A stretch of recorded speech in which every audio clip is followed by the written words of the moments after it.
Hello everyone, Jet here, and welcome back to, well, the next part of my Total War Three Kingdoms Warlord Legends series, where I'm going through the blogs which Total War are doing on this, and this one is about Liu Bei. I think I'm pronouncing his name correctly. I have had a bit of a look this time to make sure. If I've got it wrong, please correct me. Again, I'm sharing this straight onto my Twitter, guys, so if you want to see all this text, it is there as well. Twitter is linked in the comments and description. You can tell I'm a little bit smarter today because I've just come back from work. I'm actually not particularly well at the moment. I'm full of cold, which is why I probably sound a little bit huskier than usual. Anyway, so let's jump straight into this, guys. Again, as with all the last ones, big disclaimer here, guys. Everything is subject to change. I'm also not Creative Assembly staff, so what I'm saying may be complete and utter rubbish. Liu Bei is, all this bit says is that Liu Bei is one of the 11 legendary warlords in the Age of Glorious Conquest we can start as. To start with, so Liu Bei, leader of the people. Humble, virtuous and kind, Liu Bei is an inspiring presence, forging unshakable bonds with those who follow him. Managing the unity and cohesion within his faction is key to growing his forces. His imperial lineage allows him to claim territory belonging to the Han Empire without conflict. As a man of the people, his militia units do not cost any up. That's nice, so he gets 3 militia units. He's a commander, is his class, and his nickname is the Virtuous Idealist. Sorry, I just muted myself for a second there as I was coughing. As mentioned, I'm not feeling particularly well. So Liu Bei was born in 161 CE in Zhao County, or Zhao Commandery. Again, I'm probably pronouncing things like that. I do apologise for that. Like Sun Jian, he grew up in a poor family, a member of the common class. Liu Bei lost his father when he was still a child, and he was a descendant of Liu Zhen, a son of Liu Sheng, a grandson of the Emperor Jing. From childhood, he was full of ambition and seemed destined for greatness. Emphatic with the common folk, he easily gained the people's trust and support. This particular trait made him a feared adversary to his enemy Cao Cao. Now, this is where it gets interesting. He's descended from the Emperor not too closely, and it's saying that he was grew up in a poor family.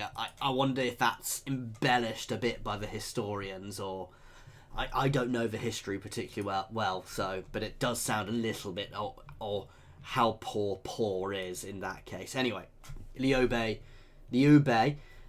Sorry, Liu Bei is definitely wrong. Liu Bei is honest and kind to his friends and well liked by his companions. A modest and merciful warlord who cherishes his devoted followers, he is widely known as a benevolent and humane ruler, one who cares for his people and surrounds himself with great advisors. He is a brilliant politician and a leader whose caring nature motivates powerful heroes to join his side and fight for his cause. For Liu Bei, Dongzhou represents chaos, and he wants nothing more than to see corruption uprooted and the Han dynasty restored. The Liu family was only nominally attached to the Han, yet there are those who urge Liu Bei to save China from madness and restore the collapsing dynasty. Humble, virtuous and kind, Liu Bei is an inspiring presence, summoning strength from unlikely places and forging unshakable bonds for those who follow him. Despite his common roots, the blood of ancient Han emperors flow through Liu Bei's veins. So he sounds like a bit of a mid-ground of people. He sounds like he's going to be a bit of, he's going to have good, strong allies. He's going to be able to make good alliances. He's going to be able to inspire the people. So he's not going to be really tricksy, really about doing the, about sort of playing with all the different factions and manipulating people like Cao Cao. And he's not going to be the really aggressive warrior like Sun Jian, who we've already had. So this, again, feels like a different playstyle. We'll have to look here, see what they say, see if I'm right there. So even though Liu Bei hails from a dynasty of emperors, he rose from humble beginnings and does so in the campaign as well. Compared to other warlords, his starting position is very fragile and insecure. He has no power base worth mentioning, though he does begin play with the most powerful army on the map. It kind of doesn't mean you're fragile, because you can expand relatively quickly, but it depends on the position and who's around him, I guess. Of all the warlords, he has the strongest bonds with the starting characters, his sworn brothers, Zhang Fei and Guan Yu. Yet because of his lowly status, Liu Bei is only able to recruit one army at the start of a game. Only after he has established himself can he field more forces and effectively expand his territory.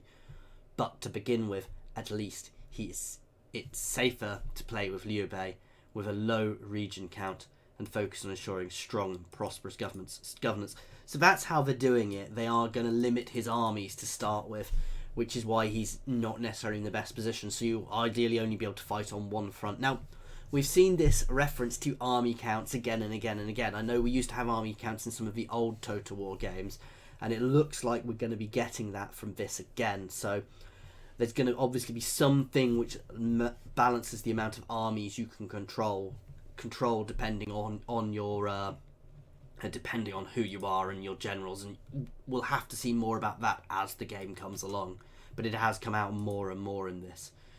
Liu Bei's strength is derived from those closest to him, so he must maintain unity and cohesion within his faction. Only by leading a tight-knit band of brothers will Liu Bei be able to emerge victorious from this conflict. Therefore, players will need to be doubly vigilant to ensure his followers are satisfied and happy.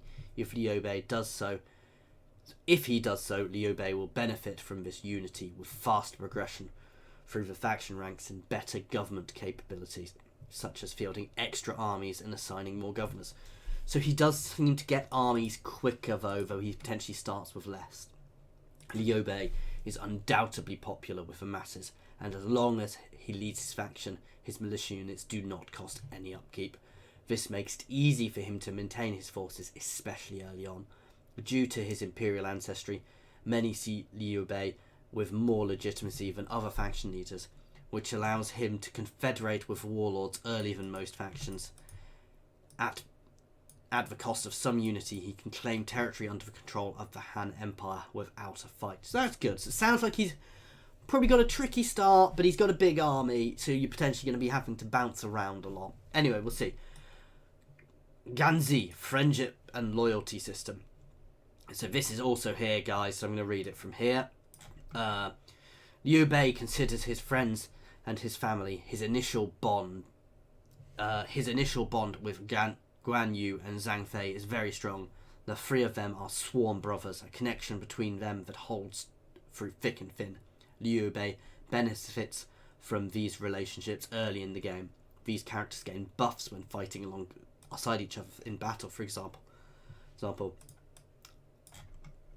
Liu Bei. It is said that Liu Bei met Guan Yu and Zhang Fei during his efforts to suppress the Yellow Turban Rebellion. The three shared a vision of peace across a unified China, and they swore brotherhood in the legendary Peach Garden Oath. This connection is mutually reinforcing. The other major aspect of Liu Bei's Granzi is a general focus on relationships through his unity mechanic. Only happy characters will help to increase unity and to keep characters happy. Enabling them to forge relationships is vital. So basically you want to keep your characters happy at all times. So our starting position looks... I'm trying to see if we can see other places, but I can't remember where they were. But you're starting there, so you can potentially... You are surrounded, but if you expand in a sensible way, you're gonna be you'll be able to use the river there, the coast there, just to give yourself a bit more protection. Liu Bei starts in a small part of the Dong province with his brothers Guan Yu and Zhang Fei. At this point he doesn't hold any territory. It's just him and his brothers with a peasant militia army. Remnants of Yellow Turban Rebellion still surround him. So his initial challenge will be to break through these As the Han Empire collapses, Liu Bei wants to save the dynasty by rooting out rebels and corruption. But first he needs a power base in order to replenish and build his strength. You'll have to deal with the local rebels, reinstate law and order, and from there, his starting position implies various paths of expansion. The main routes either being southeast towards Langyi or westwards towards Luang. So, yeah, I'd go that way, to be fair, because going into the territory would obviously be more dangerous. Again, sorry, I had to mute myself there again, guys. I was coughing again.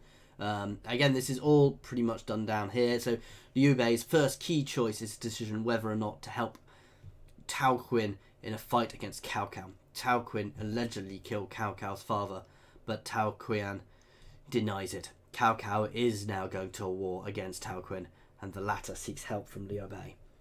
Will you join the conflict and rally to Tao Qin's side, or will you ignore the request and avoid a potentially messy war with Cao Cao? Now, well, we'll see. We obviously know how manipulative Cao Cao can be, and annoying him early game certainly will potentially have ramifications for how many people are friends with us. So early in the campaign, everybody will face a dilemma. We've already gone through this. So basically, you face a dilemma, and what you choose affects the campaign. And so we've just done this.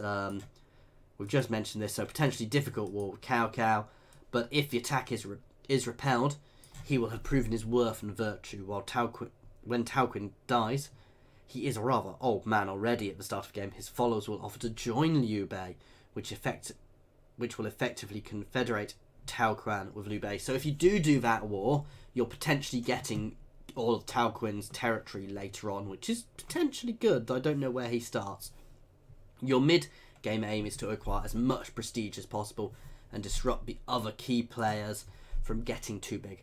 When Liu Bei gains enough prestige, he is able to raise additional armies, and here's when you'll start building your real power base. A confederation with Liu Bei's faction after his death can also be a way to expand the empire further. However, Liu Bei, without a wife or children at the start of a game, you'll also need to focus on building your dynasty and securing a suitable heir to continue your legacy. How will you get there? Will you aim to secure a powerful diplomatic marriage, or by marrying a loyal member of your court? Say with him needing friendship and keeping his allies happy, I'd want to marry part of the court. Or will you skip marriage altogether and choose one of your sworn brothers to be your heir and have them lead your faction after his death? Which is another thing, so you're adopting somebody to keep them happy. What kind of player is Liu Bei for? Liu Bei is the choice for the confident, wise and modest ruler. Someone who cares about the people, understands their need and wants to restore peace to the land, and knows when opportunity for victory shows up to make it so. Okay, again, we've got further reading here, guys, which is linked on the article, which I have linked on my Twitter. It will also be linked down in the comments, guys. Again, so it sounds like so far we've had Sun Jian, who is the aggressive military general who's all about getting in and attacking. We've had Cao Cao, who's about sitting back and playing the political game. And now we've got Liu Bei, who sounds like very much the middle ground between the two. It's more of a standard commander. You know, he does have some interesting things, like only starting with one army and not only being able to have one army to start with, which is mean we're going to have to be very careful thinking about where you go at the start. But certainly it sounds like later on that will go away as you expand and make people happy with you. So he sounds like an interesting one, and that sort of mid-ground. I still think I prefer Sun Jian, Sound of Sun Jian, myself personally, because I like that aggressive playstyle, though it can go wrong.